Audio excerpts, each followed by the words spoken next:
So what's interesting to me is like, okay, people, want to climb K2 or these other mountains, and obviously we know there's risk, but I think we have a hard time assessing just how dangerous things really are.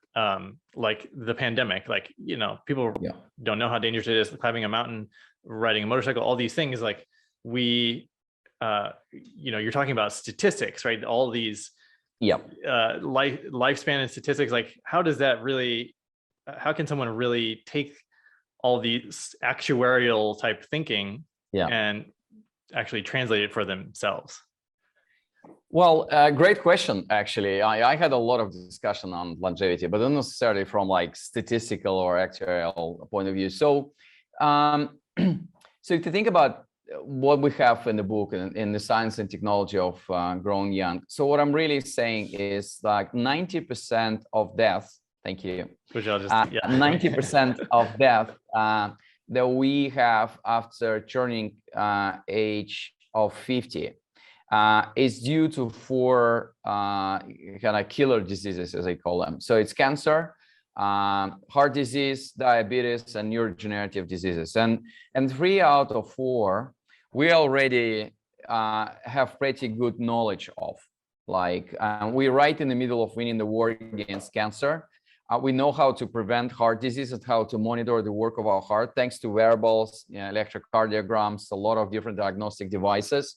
And the same happened with diabetes. I'm like full of sensors, right? So I'm wearing my glucose. You can see it. There's a glucose, continuous glucose monitor. Yeah, here as well. And I think if you want to influence like a big numbers and influence both quality and of your years and quantity of your years, you just need to be preventive. Like look at the statistics. Like if you discover cancer stage 4, and let me just kind of use like a generic term, cancer. Cancer is kind of is many things, but like stage 4 cancer, and on average, probably will give you like 20 to 30% of recovery. Like in like 70 or 80%, you will just die if you discover this as stage 4. And then which is more importantly, even if you survive through this experience, the quality of your life might never recover.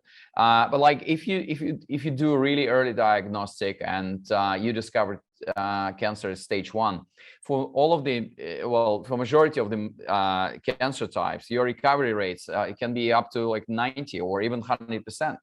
So that's important, and it's actually 10 to 20 times cheaper to treat cancer at this stage rather than to going through this whole emergency reaction and procedures and through all of these shocks of treating stage 4 cancer. So that's actually very important to be like preventive about your health, and you're always trying to kind of to think like what is unconditional about this behavior. It is actually an unconventional. Sorry, not unconventional, not unconditional. But like the paradigm of the current medicine, it's just very symptomatic, very reactive. So disease manifests itself as stage 4. You go to your doctor and they're like, oh my goodness, you have stage 4. We need to react to that. It's expensive. It's low degree of recovery, etc. But like if you are unconventional about this thinking, and you know that you need to take back control and responsibility for your own health, and like every year you need to do like the most comprehensive version of health screening that you can afford, and you can like push the healthcare system to do for you. Well, that's amazing. You basically extending your lifespan and health span to at least 100 healthy and happy years. So unless you're like really unlucky in genetic lottery, well, these are your chances to live happy and healthy 100 years. And this is beautiful. And we live in a very unique intersection of scientific discoveries and technological breakthroughs. There's so many things which are helpful today in the context of early diagnostic, like you can there's number of tools, and they all like anywhere between like $100 and $200 that you can do to detect early stage colon cancer. literally in many hospitals, or just 5 or 10 years ago, you would just need to go through colonoscopy like every 5 years.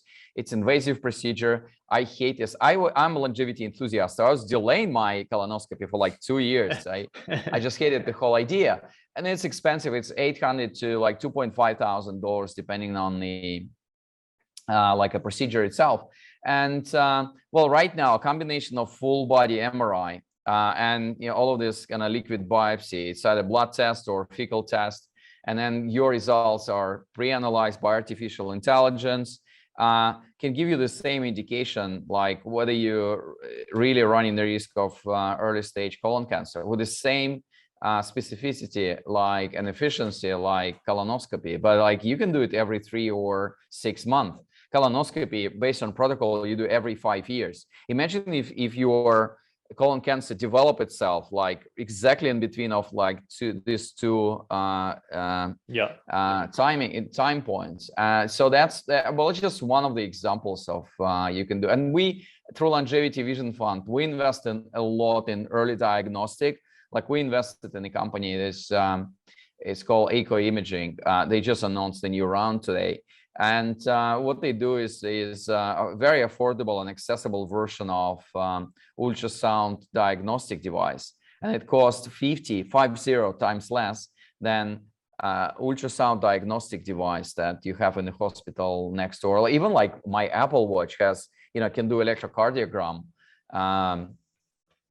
today and right now. And I know the good friend of mine is a doctor. He's been called on a flight a few times in the last few months to help people.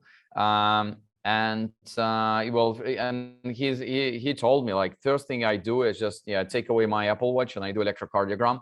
It's obviously not as precise as something you can do in hospital, but like when you're flying and you want to eliminate the heart disease risk area, well, this is a beautiful device. And this is how far we went to like preventive and